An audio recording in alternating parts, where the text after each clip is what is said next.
Dr. Jade Wu, thank you so much for being here. Thanks so much for having me, Anne. So, tell us, why are we so fascinated slash obsessed with sleep? Well, sleep is one of life's most important biological functions. I mean, we spend, around a third of our lives doing it, right? It must be important if evolution decided to make us spend so much time doing something that kind of makes us vulnerable. We're unconscious, we're belly up. That's where the saber-tooth tiger can come and get you. So if we devote so much time to doing this activity, it must be important. And also, I think we're fascinated because it is still very mysterious. It's one of the frontiers of mystery in our understanding of the human brain. We've made a lot of progress in understanding sleep better in recent years, but there's just still so much yet to know. There is a lot of talk these days about something that people call sleep hygiene, and that is not necessarily your preferred approach. You have, an approach to sleep that you describe as kind of no drugs, no tech gimmicks, and not sleep hygiene. Can you explain to us, first of all, what our common understanding of it is and why that isn't your focus? Yes, so sleep hygiene is usually the first set of tips that people get. And I'm not against sleep hygiene per se. It's kind of like dental hygiene, right? Like brushing is good, flossing is good. Obviously, that's a good baseline foundation for everyone to have for their dental hygiene. But once you already have a cavity or once you want to delve deeper into your dental health, you have to go beyond just brushing and flossing. It's like that's too little too late, right? Mm. It's the same thing with sleep. Sleep hygiene is things like don't drink coffee in the afternoon, don't drink too much alcohol, go to bed at the same time every night. These things are not these are not bad pieces of advice, but they don't really go far enough or deep enough for us to truly understand how sleep works and how to tailor, our behaviors to our own sleep biology and the unique things that we're working with. And so that's why I really like to lean into a relationship with sleep and nurturing that relationship so that we can get to know our sleep and do the things that are sustainably healthy for our sleep in the long run. And usually that does not involve medications or tech gimmicks. So I think be a good place for us to describe the different kinds of sleep disruptions that people deal with. And I know that you try to emphasize that there is a difference between sleep deprivation and insomnia, although I think I we often conflate the two. That's such a good question. I think that's one of the biggest myths out there is when people say, "Oh, I had trouble falling asleep last night," or "I always wake up at 3 a.m. and can't get back to sleep. I'm so sleep deprived." And that's very understandable why people might think that. But there's actually kind of a Venn diagram where sleep deprivation and insomnia intersect just a little bit, where some people have both, but usually people who are sleep deprived do not have insomnia and vice versa. And this is why. When you're sleep deprived, your body is desperate to get sleep. That's like when you're thirsty, your body is desperate to have water, right? Like you really feel that in your body and you can't wait to drink water. It's the same thing with sleep deprivation. So when you're sleep deprived, as soon as your body gets the opportunity to sleep, like if you see a horizontal surface or you get a quiet room to yourself, you're going to fall asleep. So, people who have insomnia and that's trouble falling asleep, staying asleep, you're probably not sleep deprived because if you were, you would not have trouble falling asleep almost by definition. And so, insomnia is a more complicated situation where there are other factors that are keeping you from easily falling asleep or having good sleep quality or having good consolidated sleep. And that doesn't necessarily mean you're sleep deprived. You still have a problem that we should take seriously and deal with, but don't be alarmed by all the headlines saying that when you're sleep deprived, you're going to get dementia because insomnia is not the same thing Ah, as sleep deprivation. so can you tell us a little bit about what contributes to each? When are we sleep deprived? What contributes to that? And what about people who have insomnia? What do we know about what is causing it? Yeah, so sleep deprivation is simply not having enough opportunity to sleep. So these are, college students pulling all-nighters to study or party. These are moms who are working three part-time jobs to feed their family, people who are staying up on purpose or pulling all-nighters on purpose. These are the folks who are sleep deprived. They simply don't have enough opportunity. Whereas for people who have insomnia, they have enough opportunity to sleep. But when they're given the opportunity, they don't feel like they can fall asleep easily. Their mind is racing, their bodies feel really revved up. And even when they do fall asleep, they may not feel like they're getting deep, good quality sleep. So, insomnia is caused by so many different factors. Usually, people who have insomnia have some sort of predisposition for it, like they have a family history of insomnia, or they tend to be anxious, they tend to ruminate, or they're sensitive to light or noise when they're sleeping. But these things are not quite enough to put you all the way into insomnia territory. They just get you a little bit closer to that territory. And then usually people experience some sort of stressor or change, whether that's a stressful job or a divorce or a move, or even a good change like a new baby or a new move, to a house that you really like. That's still a stressor on your body and your mind that can tip your body into hyper arousal, which just means too much revved upness. And that can temporarily disrupt your sleep. But the good news is that these stressors usually go away, or your body and mind adapt to them, and your sleep goes back to normal. But then what happens is if you have these third type of factors, these perpetuating factors start to sneak in, then your body can't return to normal sleep. And these third type of factors are called perpetuating factors. These are the things that we do or think about sleep, like our attitudes about sleep or the way we act around sleep, that keep the insomnia going and turns a short-term problem into a long-term problem. So this is like going to bed too early, trying to force yourself to sleep when you're not actually sleepy, or being sedentary, not getting outdoors, not getting moving.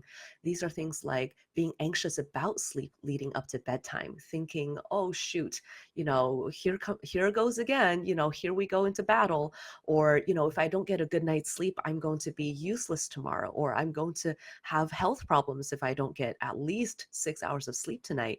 Having these types of thoughts push you into a performance anxiety state. And of course, anxiety doesn't help you fall asleep. Sure, and there is so much anxiety with feeling like you haven't gotten enough sleep because it can be so disruptive, and almost painful to endure. But Mhm. a lot of people focus on sleep and try to find a way to measure it. A lot of people today use sleep trackers, and I'm curious what your thoughts are about being aware of how much recorded sleep you've gotten, whether that is helpful knowledge to have, or whether that in and of itself can be a cause of anxiety. That's such a great question. And it's a bit of a complicated one because, on the one hand, as a sleep scientist, I love sleep trackers because they just give us so much rich data from, so many people, and such fine grained data, and in people's home environments. Before we used to have to bring people into the lab to study their sleep, but now we can study how people actually sleep at home. So that's a gift, I think, to sleep science. And sometimes it can be a gift to individual people and their sleep health too. I have had clients who, after measuring their sleep for a while, realized, oh, on the nights where I drink alcohol, I don't sleep as well, even though I feel drowsy after drinking. So that's a great use case where you figure out patterns that are useful for your behavior change. But then on the other hand, I also have many, many patients and clients who end up becoming more anxious about their sleep because they wake up and the first thing they see is that their readiness score is really low, or they only got 17% deep sleep, or their sleep, they woke up 7 times last night. And when they see these things, it sends them into a self-fulfilling prophecy, almost, where they start the day feeling like, oh, I must not have slept well last night, I'm not ready for today, so I'm dragging my feet, I'm irritable, I'm not feeling very optimistic. And that turns, of course, into doing less fun stuff, or being less fulfilled in your day, and that in turn actually leads to worse sleep. So, and not to mention the anxiety that comes along with seeing those poor data. But then the real kicker is this: 17% deep sleep is exactly how much deep sleep you should be getting. You know, on average, we should be getting 15% of our night should be deep sleep. And we should be waking up, around 10 or a dozen times a night. This is totally normal sleep. And sleep doesn't have to be 8 hours a night every night. Some of us only need, on average, 7 hours or even less than that. Some of us need more than 8 hours. So sometimes when we rely on these trackers to give us data about how well we slept, we're ignoring a deeper wisdom that we can get from our own bodies just by listening to our own bodily cues to figure out how much sleep we actually need, how well we actually slept, when we really should sleep. Do we need a nap or not? These things are things that our bodies can really tell us better than these trackers can. Well, I was fascinated to learn that people and their kind of natural sleep cycles are not all the same, and they're not mostly coordinated to a 24-hour clock, which is astonishing when you think of over a period of days and weeks, how different your body clock, so to speak, is from what the time is telling you. Can you explain a little bit more about how those body cycles are um, developed or innate, and then how they impact individuals differently? Yes, and you're talking about a really important topic here called circadian rhythms. So, circadian comes from the Latin circadian, that means about a day. So, you're right, it's not exactly 24 hours. On average, most of us have a 24.3-hour clock. So, that means that if we were in a dark cave with no indications of what time it is, no sunlight, no rhythms, no set meal times, our bodies would start to act as if the earth rotates every 24.3 hours, and we would go get sleepy and wake up and get hungry and whatnot later and later every day until we go all the way around the clock. So that means most of us are fighting a little bit uphill to stay on track with the actual 24-hour clock. That's why it's just a little bit hard to wake up in the morning. That's why it takes us a little bit of time to really fully wake up. And for some of us, our clocks are even longer than 24.3 hours. Some people's clocks are closer to 25 hours, or even if they are 24-ish hours, they can be what's called a late chronotype. That just means that you're a natural night owl. You don't really get sleepy until really late into the evening or even into the early morning hours, and you get your best sleep, if you get to sleep really late into the morning or sometimes even into the afternoon. And there's nothing inherently wrong with being a night owl. It's just inconvenient because our society is really built for, conventional sleepers and even better for morning people. So that means night owls have to work extra hard to stay on track, but we can do so. I'm a natural night owl, and we can do so by getting lots of light first thing in the morning. And whether that's by going outdoors for a walk, like I just went to walk my dog this morning, or you can use a light box to artificially get bright light that simulates sunlight. And that's what really sets our clocks, puts that anchor in the 24 hours, and allows our sleep cycle to go predictably and for us to get good quality sleep at night. And you describe yourself as sort of a night owl. Do our patterns when it comes to how we want to sleep or when we crave falling asleep change over time as we age? Yes, it does. When we are younger well, let's start with children. So, children are morning people. Any parents with young kids know this. They're not ready to wake up, but at 6 a.m., their kids are jumping on their bed. But then when we become teenagers, we become natural night owls. So this is not just teens being lazy, wanting to sleep in, or, staying up and talking to their friends at night. Their biology really does want them to go to bed later and wake up later. And that's why we in the sleep community really want schools, high schools particularly, to start later to match teenagers' biology so they can get the best sleep that they can.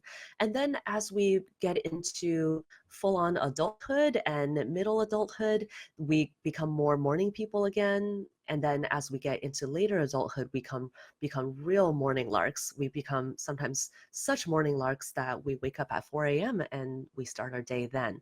But then, of course, there's also individual difference. So just like some of us are taller, some shorter, some of us are just wired to be a more of a night owl than everybody else, and that's perfectly okay.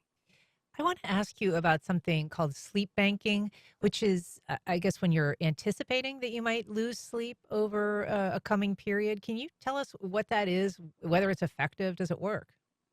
Yeah, sleep banking is a little bit like carb loading before you run a marathon. If you know you're going to be not getting enough opportunity to sleep, it is a good idea to give yourself a little bit of extra opportunity. But then remember that your body can't really sleep more than you need. So your body doesn't know that you're about to go on that Europe trip or that you're about to do Thanksgiving. So it doesn't know what's coming next week. It only cares about what's happening right now. So if you're already fully well rested and you don't really need more sleep, you're not sleep deprived even just a little bit, you can't really sleep bank that well. You might be able to trick your body into sleeping in a little bit or getting a nap here and there, but don't be surprised if you end up just laying there, resting and awake, which is also a good thing. We should all lay down and just meditate too. That's also good, but it's okay if you don't fall asleep during sleep banking. Let's talk a little bit about naps and rest. Is there a length of time that is required for a nap to be effective? Are some naps too long? What if it takes you so long to fall asleep that you're using all of your nap time just laying there? Is that time well spent? It is time well spent because resting is almost just as effective and just as good as napping. In fact, I suggest that people set aside a time to rest slash nap each day. If you lay down and you don't fall asleep, great. That means you weren't sleep deprived and you didn't need it. But if you did fall asleep, great, you got to catch up on a little bit. But I would try to set a timer for 30 to 45 minutes or so because we don't want to overnap.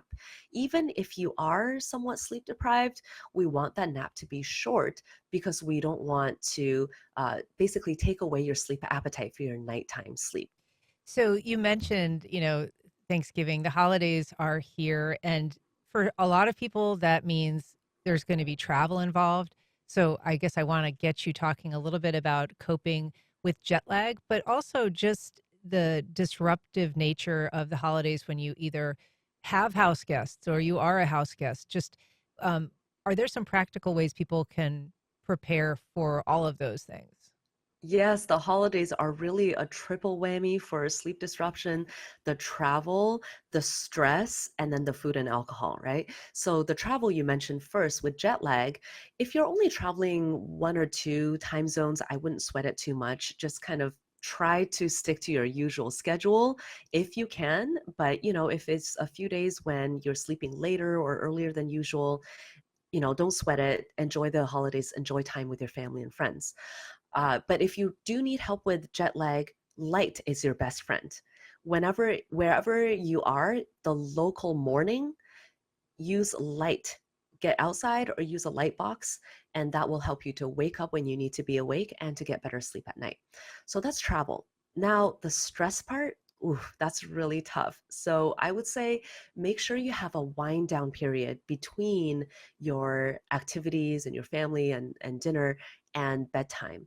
Give yourself a chance to emotionally and physically wind down so you can get out of your head and into your body. So do things like a gentle stretch, have some quiet where you can, really just listen to yourself breathe, listen to some soft music, take a warm bath, really get into your five senses. That helps you to get out of the clutter of your mind or the excitement, even if it's positive clutter, that's too stimulating. Get out of your head into your body. And then, of course, there's the food and drink. So the biggest problem with holiday food and drink for sleep is that we have our meals too heavy, too late, and there's too much alcohol involved. Alcohol makes you drowsy, but it does not give you good sleep. In fact, it interrupts your sleep and keeps you out of deep sleep. So try to either minimize alcohol or have it earlier, have it more as like a happy hour, pre-dinner drink rather than throughout dinner or afterwards. And if you're going to have dinner with your family, a big meal, try to have it on the earlier end. Like my family, we start Thanksgiving meals at like 3 or 4 p.m. because we know it's going to go long. We know it's going to be heavy. So we want time to be able to digest and have our metabolism wind down well before bedtime so we can get good sleep. And sure, There's lots of good food during Thanksgiving. Definitely indulge, but see if you can have more complex carbohydrates rather than simple carbohydrates, and pair that with nice protein, and a variety of different foods. That helps to keep your blood sugar steady so that you don't have a spike and then a crash at night, which will send adrenaline through your body and make you wake up a lot throughout the night. Huh. And what about what we always hear this tryptophan, in turkey? Is that a real thing? Does that make people sleepy, or is it more the combination of other factors you just mentioned? It's really more a combination of other factors. Turkey, I mean, tryptophan has just a tiny, tiny bit of drowsing effect. So the amount of turkey you're eating probably not making that much of a difference. And also, tryptophan needs to ride on the back of complex carbs to cross the blood-brain barrier. So, if you have like a nice whole grain toast with that turkey, then the tryptophan might get into your brain. Otherwise, it's probably just floating around in your bloodstream and not doing much for your sleep anyway. You briefly mentioned jet lag. What is your position on melatonin? I mean, we've heard that it can be very helpful in adjusting, but there's also been some reporting about people overusing it. Yes, this is a really actually complex and important topic. So, melatonin is a hormone that your body already naturally produces. It's called the darkness hormone because it marks nighttime versus daytime. It ramps up at night and goes away during the day. So, it's really not necessarily a sleep aid in the sense that it puts you out. It's more of a timekeeper that tells your whole body system when it's time to start preparing for nighttime processes, including sleep. So the melatonin in the US is not a prescription medication, it's over the counter. So that means it's less regulated in terms of its dosage and how people use it. So large studies have shown that the amount of melatonin you get in those gummies and pills can be as high as 5 times higher than what's labeled on the bottle. So if you think you're taking 3 milligrams, you could be taking 15. And even 3 milligrams is usually way too high Uh, for most people. It can either make you too drowsy, last too long into the morning and make you drowsy, or it can backfire and actually shift your circadian rhythm in the wrong direction and give you more insomnia. So definitely use melatonin only with the direction of a healthcare provider who specializes in sleep. what about people who say they just don't need sleep, that they're able to function on 3 or 4 hours of sleep a night and they've always done it that way? Is that something, are people that different in terms of the sleep that they actually require? There are a few people in the world who really need that little sleep. Just like there are a few people in the world who are 8 feet tall, right? On the extreme ends of the spectrum. So the vast, vast, vast majority of us do need our sleep. Most adults need somewhere in the 6.5 to 8.5 zone, maybe up to 9.5 for younger adults. And for older adults, the range is a little bit lower. It's perfectly fine for some older adults to be getting 6.5 hours of sleep.